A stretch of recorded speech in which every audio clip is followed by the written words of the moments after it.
You know that feeling when someone suddenly goes quiet and your entire world starts collapsing.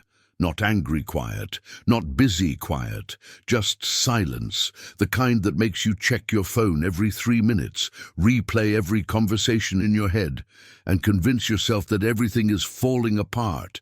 Here's what nobody tells you about that suffocating silence. It's not about what they're not saying, it's about what your brain is screaming in that empty space. And understanding this changes everything about how you handle uncertainty, relationships, and your own peace of mind. Because the silence you fear the most isn't coming from them, it's coming from inside you. Let's start with the uncomfortable truth. When someone goes silent, your brain doesn't just sit there waiting patiently. It becomes a horror movie director, creating the worst possible scenarios on repeat. Why? Because silence is ambiguous, and your brain absolutely hates ambiguity. Think about it. If someone says they're upset with you, at least you have information. If they say they need space, you have clarity. But silence?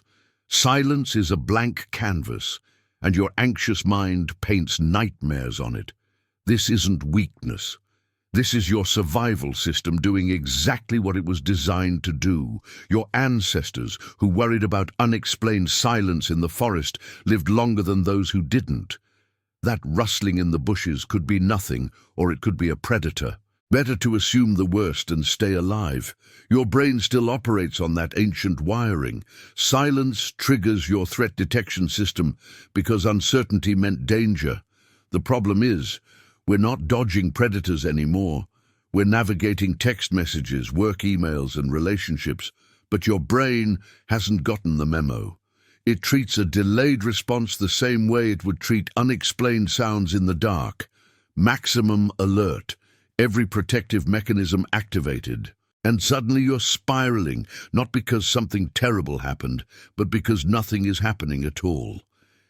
Here's where it gets really interesting. The silence itself isn't what destroys you, it's what you do in that silence. Your mind starts filling in blanks with your deepest insecurities.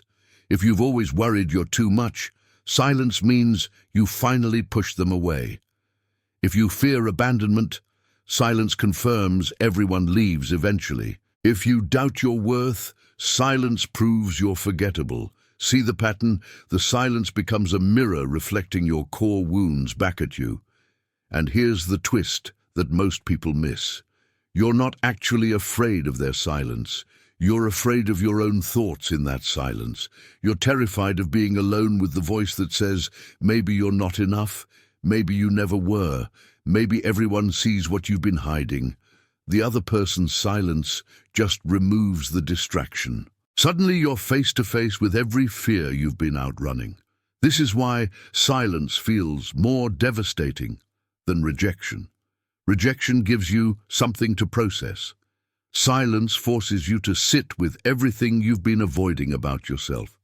It's not them withholding, it's you confronting, and that confrontation is absolutely terrifying because it feels like confirmation of your worst beliefs. Now watch what happens next in this silence. You start doing things that make everything worse. You send that text you promised yourself you wouldn't send. You over-explain. You apologize for things that don't need apologies. You become someone you don't recognize, all because you're trying to end the silence at any cost. This is the self-abandonment trap. In your desperate attempt to get a response, you abandon your own boundaries, your own dignity, your own standards. You'll accept crumbs just to stop the silence. You'll tolerate disrespect just to hear something, anything. And here's the cruel irony. The more you chase during their silence, the more you confirm whatever story they might have about you. If they're pulling away because they feel overwhelmed, your pursuit overwhelms them more. If they're testing your reaction, you're failing the test. If they're genuinely busy and will return, you're creating a problem that didn't exist. Your fear of the silence literally creates the outcome you're trying to prevent. Because people don't pull away from confident, grounded people. They pull away from the energy of desperation. And silence breeds desperation, faster than anything else. So how do you break this cycle? How do you sit in silence without losing yourself? First, you have to get brutally honest about what the silence is actually triggering. Write it down. When they go quiet, what's the story your mind immediately tells? I'm too much. I'm not enough. Everyone leaves. I'm unlovable. I'm forgettable. Whatever it is, that's your core wound talking. And here's the powerful shift. That wound existed before this person. It'll exist after this person. Their silence didn't create it. It just illuminated it, which means their response won't heal it either. You could get the perfect text right now, and you'd feel relief for maybe a day, maybe an hour. Then the next silence would trigger it all over again. Because you're trying to use external validation to heal an internal wound. It doesn't work. It never works. What does work? Becoming the person who can sit in silence without creating stories, not because you don't care, but because you know your worth isn't determined by someone else's response time. You practice being comfortable in the unknown. You build a life so full that one person's silence doesn't create a void. You develop the self-trust to know that whatever happens, you'll handle it. And here's what's almost magical about this shift. The moment you stop fearing silence, it stops having power over you. People sense that.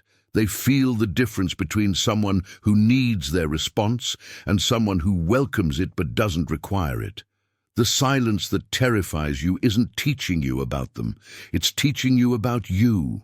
It's showing you exactly where you still abandon yourself for external approval. It's revealing which wounds need your attention. It's demonstrating where you still give your power away. And yes, it's uncomfortable. Yes, it feels like drowning sometimes. But that discomfort is information. That drowning feeling is your signal to build different skills. Not skills to end the silence faster. Skills to stay grounded in the silence longer. Because life will always include periods of uncertainty.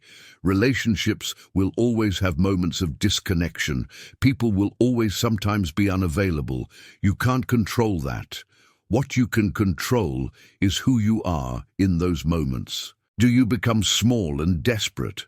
Or do you remain whole and grounded? Do you spiral into worst-case scenarios? Or do you stay present with what's actually happening? Do you abandon yourself to get a response? Or do you honor yourself regardless of their silence? This is the work. Not getting them to text back, but becoming someone who doesn't need them to. Not eliminating silence from your life, but transforming your relationship with it. Because when you're no longer terrified of silence, you stop accepting breadcrumbs. You stop tolerating disrespect. You stop shrinking yourself to keep people comfortable. You become someone who walks through uncertainty with dignity intact. And that version of you? That version attracts completely different experiences, not because people change, but because you're no longer available for dynamics that require you to betray yourself. The silence is still there, but it doesn't own you anymore. You've learned the difference between someone processing and someone disrespecting. You've developed the strength to let people have their space without making it mean something about your worth. You've built a life that doesn't collapse when one person goes quiet. This doesn't mean you don't care. It means you care about yourself enough to not destroy your peace-chasing answers. You understand that healthy relationships include repair, communication, and respect. And those things can't exist when you're operating from fear and desperation. So the next time silence shows up, and it will, you'll have a choice. Chase it with the old pattern, or meet it with your new strength. The silence isn't the enemy. Your fear of it was, and now you know the truth. The most terrifying silence isn't theirs. It's the one you create by abandoning yourself. Stop that, and everything changes.